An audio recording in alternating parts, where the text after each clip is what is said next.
All right, good morning guys. Scott here at the Beal Group at our first of 2 inspections today where I clearly got the upper hand.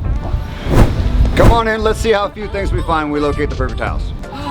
This is why I had to be so extra, to make up for you. Well, so far I'm not finding a whole lot, which is good. I think that's what they're after. You gotta earn your keep. Yeah. We'll find something, don't worry. So what I'm looking at here is just, I'm looking for water damage under here from the unit, sweating or something like that. We always pull the filter and check that, see if it's been maintained. This is your secondary line. The pan drains or a float switch. That's all that's required there. So they went above and beyond there, which is nice. Oh, that's good for us. Shout out to Elmer, man. They did a little bit above. What are the most popular ways of pesking your house bugs? Well, we were specifically talking about roaches. If you want to know how people get roaches, here you go. Roaches do not migrate. If they have what they need next door, they're not gonna, of their own volition, come over to your house. Usually they're gonna come in the form of your fast food sack, your pizza delivery box, or one of the packages that got delivered to your doorstep by you-know-who. So don't store the boxes for... Don't hang on to those cardboard reuse. boxes. No. What happens is at the factory, when the boxes are flat, the roaches get in the corrugations of the cardboard, they lay their eggs, then... They make it to your house. And then now you've got roaches. Next time I'm opening a box at my house. And a lot of times those boxes just go in the garage, because I'm going to reuse them later. These are the nuggets of knowledge we wanted to bring y'all today. When you move, just don't use boxes and you'll be fine. Yeah, just take care of everything. So, let's see. I'm gonna think that this is not gonna show up. We'll see. So we did find a leak up here. I got a picture of it. I'm gonna put a thermal camera on it in a second, and I can see maybe if it's active. Oh, there we go. Get this shit. Let's get Scott. Hold on. Let's get Scott. All right. No wonder you sweat so much. Your head is like the sun. It's kind of cold.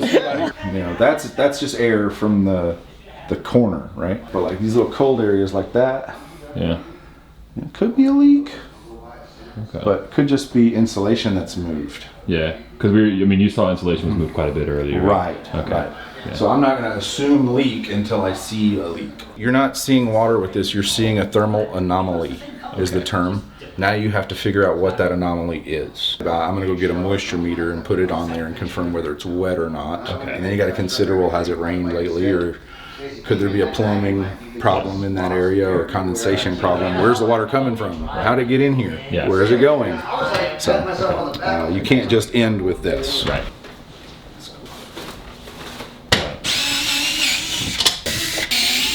That's nice and tidy. I like it. See, everything's like bent the same, and it's just very clean. Like this is a little sloppy over here, but these are kind of always that way. I love it when the electrical's done good, and that makes me happy. I don't have to write electrical stuff up. I always keep a couple extras.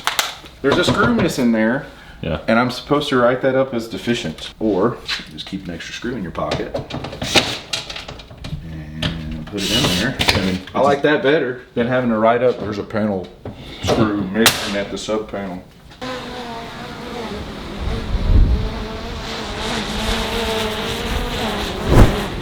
Sometimes the deficiencies just present themselves. As we talk about the obvious things, when you start looking around, you need a smoke detector.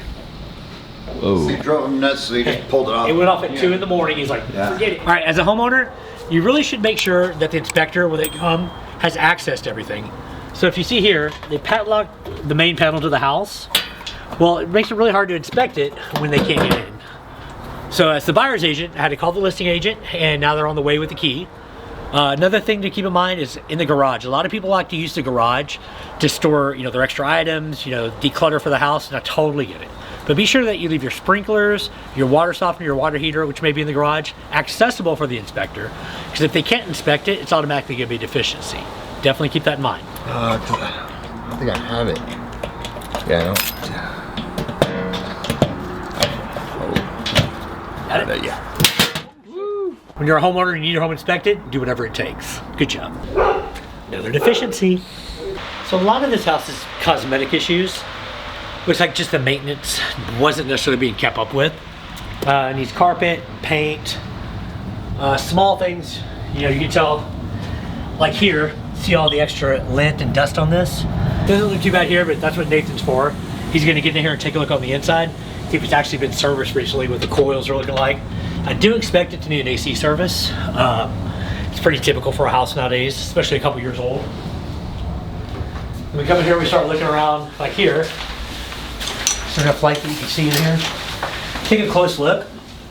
Things like this are going to be marked as a deficiency. See how the grout's all cracked out? So you start looking around, you can tell kind of, you know, what was going on. Looks like, especially on this side, see all the little teeth marks? They probably had a dog of some sort in here chewing on it. Puppy, I've had it happen in my house too. Sometimes you can fill them in, you can repaint it, and it'll look okay. In this scenario, they're so far deteriorated.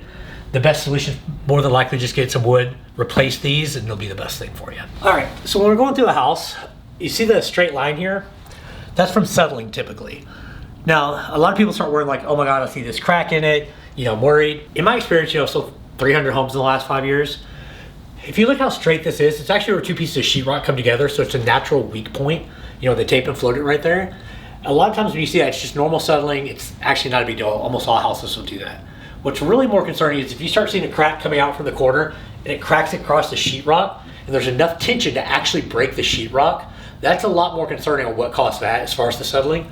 These are super typical. You'll see them a lot of times like in the ceilings of the garage and things like that where the tape kind of drops down. Definitely the inspector's going to look at it. They're going to, you know, address it and give the recommendations on it. 9 times out of 10, it's very typical, very normal, nothing to stress about. As long as it's a straight line like that, you can tell it's where two pieces of sheetrock come together, it'll probably be okay.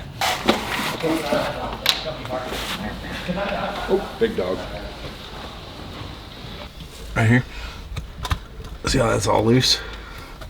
Oh yeah. So they're heating this cabinet real well. See this tape that's loose here? Yeah. Tape that's loose right here. So that's why this cabinet is so hot, because they're losing the heat that should be going to their house in this cabinet. Yeah, actually these do come black on the back, but this side would have been white when it was new. Pretty nasty. It's about $10 right there. Yeah. Oh, at least. Change your filters, change your filters. This one ought to be changed every 30 days.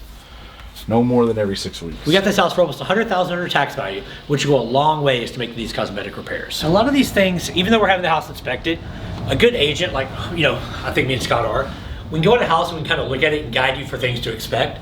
Nothing worse than going under contract and then all of a sudden, you know, finding things on the inspection that you could have noticed at the beginning that may or may not have prevented you from putting an offer on that house. See the cap? Yeah. That ain't supposed to be there. You ever shotgun a beer? This is before they poke a hole in the can. Oh, what a great place for the AC drop. Well, at least you'll know. Yeah, you'll know. Okay. All right, everybody, it's Chris and Scott. We've shown you 2 houses today. One, move-in ready from Scott's, which the inspection went fabulously. Hardly anything wrong with that house, just very minor things. And another, which is my house that I put under contract, that needs a lot of things cosmetic. Now, keep in mind, mine we're able to negotiate $100,000 under tax value, which gives plenty of equity to build the house of your dreams, repay, pick the carpet you want, make that true personal touches. So let us know which house you'd prefer. The move-in ready house Scott found for his clients, or the house with a ton of equity, since we're $100,000 below, that yes, it may need some work, but it's work that you choose with your colors, your patterns, whatever it is to make it your perfect home. On that note, if you need help through the process, whether it be mortgage, setting up inspections, negotiations, finding the right house, here at the Bill Group, Scott and myself, we're always here for you. Just let us know how we can help. For all of our clients and especially our veterans, we have your back. What? Close enough. This is my happy look though. Inspections today, which I think I got the upper hand on. Newish. What are you doing? Whatever I can do to make him smile. I'm over here like waving my ass. I'm like, hey Scott! Back like 2 weeks later. Are you filming this? House we went to, like, I mean, he works out. He squats. Like 2 screws in them. What is that in your pocket? So Scott's on the phone, so this is how we have fun to make him hurry up. $1 lap dances, 10 minutes. Boom boom hour. Can't get salespeople off the phone, you know, just What are we trying to sell you? workout stuff. Click. You know the big red button? It's got a phone on it. Yeah. If you hit that, call stops. It's f***ing amazing. You're getting old, you're shrinking. Work harder. Yeah, all right, we'll do that. All right. Excellent. All right, I'll see you there. All right. See you there.